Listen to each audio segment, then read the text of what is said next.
آج آپ نے اور میں نے اس موسم بہار نیکیوں کا جو آنے والا ہے، اس سے پہلے پہلے اپنے آپ کو ایک ریمائنڈر دینا ہے، اپنے آپ کو ایک انرجی دینی ہے، اپنے آپ کو یہ بات بتلانی ہے کہ ہم کہاں دنیا کے پیچھے بھاگ رہے ہیں۔ کیا مسلمانوں کی تخلیق صرف مسلمانوں کی نہیں، انسانوں کی تخلیق کا مقصد یہی تھا؟ افحسبتم انما خلقناکم عبثا، کیا تم نے یہ گمان کیا اللہ رب العزت نے تمہیں اور مجھے بلا وجہ پیدا کر دیا؟ بلا وجہ، بغیر کسی سبب کے؟ کیا یہ دنیا کھیل کود اور تماشے کے لیے اور دن رات صرف روزی کمانے کے لیے، دن رات صرف روزی کمانے کے لیے بنائی گئی؟ افحسبتم انما خلقناکم عبثا وانکم الینا لا ترجعون، اور تم نے یہ سمجھ لیا یہ زندگی صرف کھیل تماشا اور تم ہمارے پاس لوٹ کے نہیں آنے والے؟ دنیا کی حقیقت کو رسول اللہ صلی اللہ علیہ وسلم نے واشگاف انداز میں، اور اللہ نے بھی واشگاف انداز میں مسلمانوں کے لیے بیان کیا۔ یہ دنیا، الدنیا دار لمن لا دار لہ، دنیا اس کا گھر ہے جس کا آخرت میں کوئی گھر نہیں۔ اور الدنیا مال، اور دنیا مال ہے، دنیا سے روزی اور روٹی کمانا صرف اس کے لیے ہے، لمن لا مال لہ، جس کا آخرت میں کوئی مال نہیں۔ اور اس کو جمع کون کرتا ہے؟ لمن لا عقل لہ، جس کے پاس عقل نام کی کوئی چیز نہیں۔ رسول اللہ صلی اللہ علیہ وسلم نے تو یہاں تک کہہ دیا الدنیا ملعونۃ وملعون ما فیہا۔ ایک حدیث انسان کو سمجھ آ جائے دنیا کی حقیقت۔ ہم یہ سنتے تو رہتے ہیں کہ دنیا بالکل ردی چیز ہے، مچھر کے پر کے برابر بھی نہیں، اور مچھر کے پر کے برابر بھی ہو اگر اس دنیا کی حیثیت، یہ سنتے رہتے ہیں، مچھر کے پر کے برابر بھی ہو تو اللہ اس دنیا میں کسی کافر کو پانی بھی نہ پلائے۔ سنا ہے، سب نے سنا، سب کو پتا ہے، لیکن ہمارے دل میں یہ بات کتنی کو اتری ہے؟ رسول اللہ صلی اللہ علیہ وسلم نے اس کی تشریح کی ہے، الدنیا ملعونۃ، اس دنیا پہ اللہ کی لعنت ہے، اور اللہ جس کے اوپر لعنت کرے خالق ہے، مالک ہے، اپنی مخلوقات میں سے جس کے اوپر مرضی لعنت کرے۔ وَمَلْعُونٌ مَا فِيهَا، دنیا میں ہر چیز کے اوپر لعنت کی گئی ہے، اور جو کچھ اس میں ہے اس کے اوپر بھی لعنت کی گئی ہے۔ اللہ، تین چیزیں ہیں اور چوتھی چیز ان کی طرف لے جانے والی۔ گویا انسان کو ان تین میں سے ایک کیٹیگری میں ہونا چاہیے، اللہ عالم او متعلم او ذکر اللہ۔ ہر چیز کے اوپر لعنت ہے، یہ میں نہیں کہہ رہا، یہ کوئی مولوی نہیں کہہ رہا، یہ ملعون چیزوں کے پیچھے بھاگنے والوں کو سوچنا چاہیے کہ اللہ کے رسول کیا چاہتے ہیں مجھ سے اور آپ سے۔ صرف تین چیزوں کے اوپر اس دنیا میں لعنت نہیں بھیجی گئی، گویا ان کے اوپر رحمت بھیجی گئی ہے۔ ایک عالم کے اوپر جو دین کا علم حاصل کر کے عالم بن جائے، دوسرا جو عالم تو نہ ہو، کاروبار میں بھی بیزی ہو، مصروف ہو، کوئی حرج کی بات نہیں ہے، ربنا آتنا فی الدنیا بھی ہے، لیکن وہ طالب علم ضرور ہو، ہر وقت اس کی یہ خواہش ہو کہ جہاں دین کی بات مل جائے، جہاں سے دین کی بات سنوں اس کو یاد کروں، یا عالم ہو جائے یا متعلم ہو جائے یا طالب علم بن جائے۔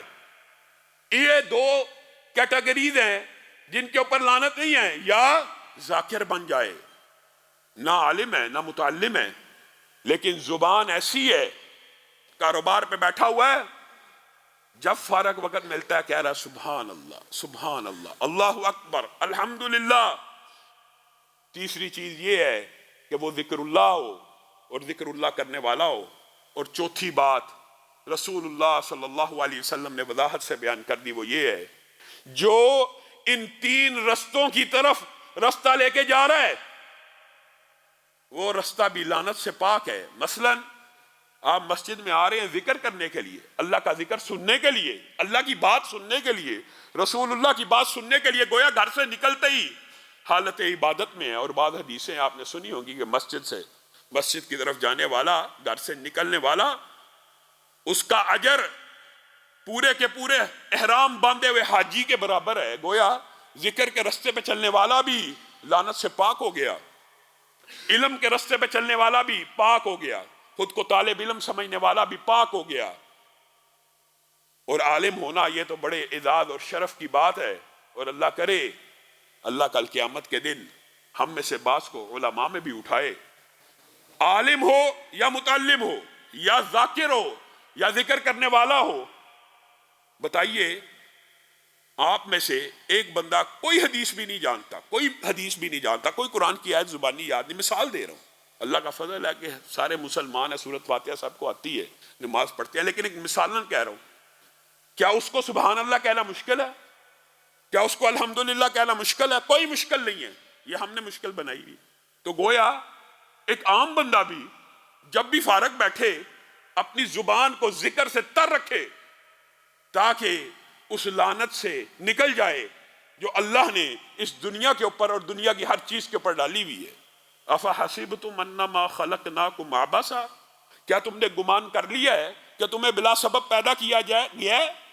اور اگر اللہ رب العزت نے ہر چیز کو بلا سبب اور آپ کو اور مجھے بلا سبب پیدا کیا، تو تخلیق کا مقصد بھی اللہ نے قرآن پاک میں بتلا دیا۔ آپ جانتے ہیں کہ تخلیق کا ایک ہی مقصد ہے کہ جن اور انس میری عبادت کریں، لیکن ایک اور اینگل سے آپ نے اس بات کو سمجھنا ہے، اگر اللہ رب العزت نے یہ دنیا کھیل کود تماشے اور بس جس طرح بعض ایتھیسٹ اور دین بیزار لوگوں کا یہ دعویٰ اور نعرہ بن گیا انسانیت کی خدمت ہونی چاہیے، دین میں انسانیت ہے، لیکن انسانیت ہی کو مذہب مان کے اور اللہ کے حقوق کو فراموش کر دینا، اس سے بڑی بدعقیدگی بھی کوئی نہیں۔ آپ یہ سمجھتے ہیں کہ اللہ رب العزت نے ویسے ہی پیدا کیا، تو آپ قرآن پاک کی ایک صورت ہے جن میں آیتوں کی ترتیب اللہ نے کسی اور انداز میں لگائی ہے، لیکن تشریح کسی اور انداز میں بھی، یہ بھی قرآن پاک کے ایجادات میں شامل ہے۔ ما یلفظ من قول الا لدیہ رقیب عتید، اگر دنیا بے سبب ہوتی تو اللہ رب العزت نے جو انسان کے اعمال کی ریکارڈنگ کا سسٹم بنایا ہے وہ کتنا جامع ہے، وہ کتنا مضبوط ہے، وہ کتنا پختہ اور پکا ہے، اور اللہ تعالیٰ آپ کو اور مجھے وہ سسٹم بھی بیان کر رہا ہے۔ اللہ کو یہ بیان کرنے کی ضرورت تو چندہ بھی نہیں تھی، لیکن اللہ بیان کر رہا ہے تاکہ اللہ کی بات شاید کچھ لوگوں کو سمجھ آ جائے۔ ما یلفظ من قول الا لدیہ رقیب عتید، انسان حلق سے کوئی آواز نہیں نکالتا، کوئی آواز کبھی کبھی بامانی ہوتی ہے اور کبھی کبھی بے معنی بھی ہوتی ہے۔ انسان حلق سے کوئی آواز نہیں نکالتا جس کو ریکارڈ کرنے والے فرشتے ریکارڈنگ پہ بیٹھے نہیں ہوتے، اور وہ لفظ کو کیا آواز کو بھی ریکارڈ کر رہے ہوتے ہیں۔ بتائیے یہ ریکارڈنگ کیوں ہے؟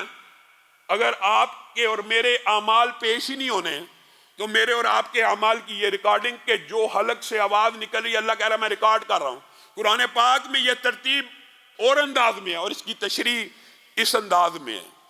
اس سے آگے چلیے، حالانکہ قرآن پاک میں یہ ترتیب، اگر آپ کو کبھی موقع ملے تو آپ اس سورت کا مطالعہ کرنا، یہاں پہ اللہ رب العزت نے بڑے خوبصورت انداز میں اپنی ریکارڈنگوں کا ذکر کیا، اور پھر کسی بندے کے ذہن میں یہ بات آ سکتی ہے کہ میں لفظ کے بغیر بھی کچھ عمل کرتا ہوں، میرا ہاتھ عمل کر رہا ہے، میں مسجد کی طرف چل رہا ہوں، اس کو کون ریکارڈ کرے گا؟ اللہ تعالیٰ نے تو کہہ دیا جو حلق سے آواز نکلتی ہے اس کو ریکارڈ کیا جاتا ہے۔